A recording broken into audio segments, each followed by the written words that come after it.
States.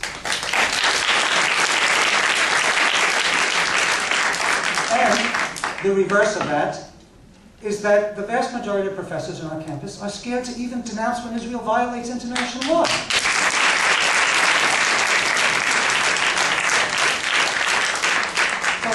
That type of censorship, by imposing this fear that you're going to be subject to sanctions and that you have to be totally partial, not impartial, but totally partial, and suppress the truth, is itself a repression of academic freedom. It's a violation of academic freedom and a violation of free speech. So we can't talk about these things in the theoretical abstract. That's what I'm saying. What you bring up in the theoretical abstract is very relevant. But in the real world, this is how it unfolds. In the context of real power relations and real relations of domination and subordination, and justice and injustice. And the university doesn't exist in a political vacuum.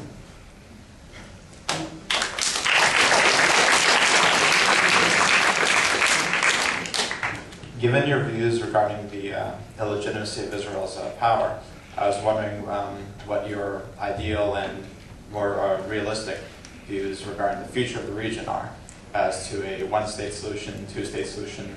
Should Israel continue to remain Israel or Palestine as continue to be a Jewish state and so forth? Thank you.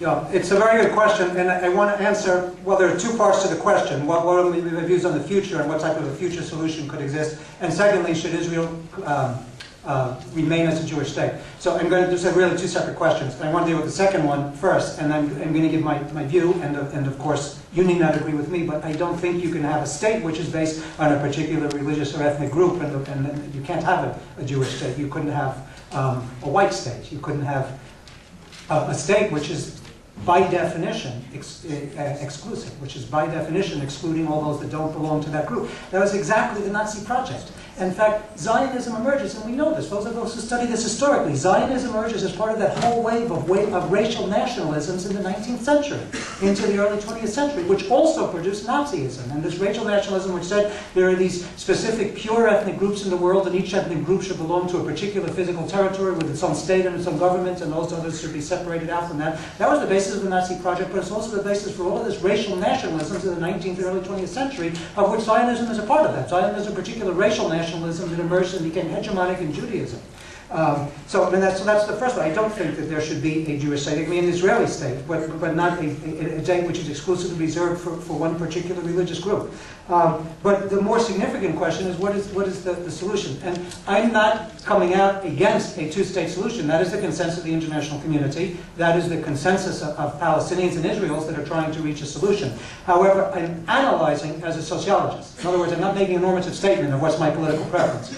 I think the occupation is so unbelievably advanced at this point. What would be a Palestinian state is so distorted that it's fast becoming impossible to achieve a two-state solution. And I would say that analytically, again, I'm not talking politically about my own preference. That's something for the Palestinians and the international community to resolve as history unfolds. But I would imagine it's analytically more and more difficult to imagine a two-state solution, because what would you give the Palestinians? A West Bank where there's now 500,000 settlers. You would have to return those settlers. I mean, you would have to dismantle what's such an advanced state of colonialism and apartheid that increasingly the original proposal of a one-state solution, and a secular democratic state, is fast becoming, as this deepens, the only, analytically speaking, a more realistic solution.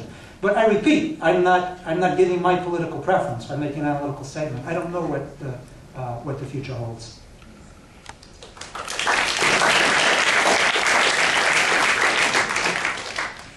Hi, my name is Karen. I'm a sociology student here, and I was wondering, in our particular society where we have this false blanket of calm and everything is all right, how do you present your opinion to someone without seeming radical or like you're giving some type of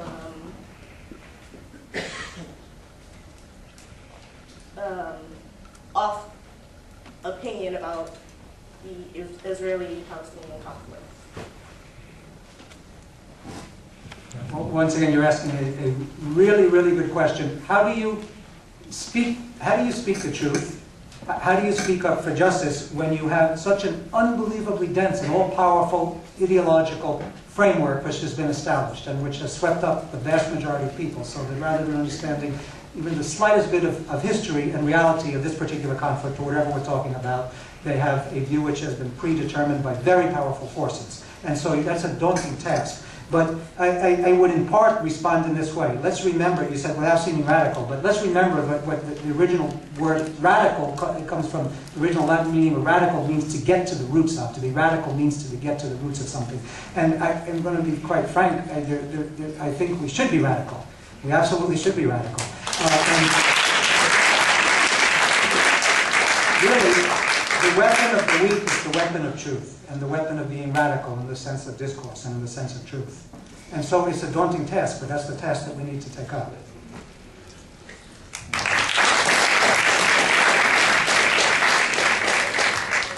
Thank you. I'll draw my question from the points you made about social justice and the fact that we have the naked power taking place in the world.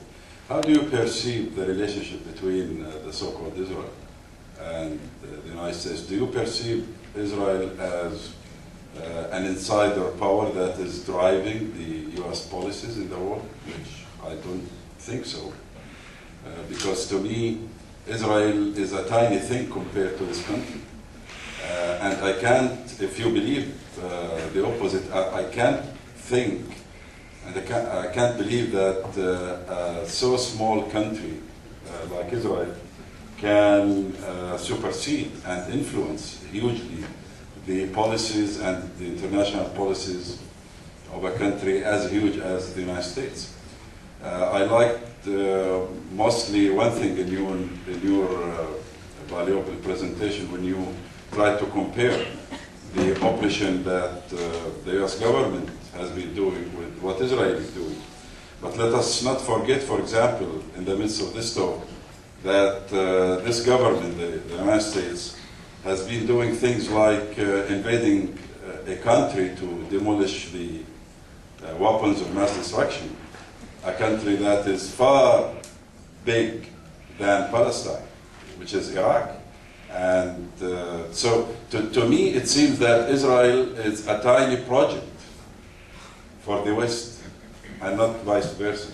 So do you believe the opposite, or do you agree with me? Thank you. Well, neither of those two.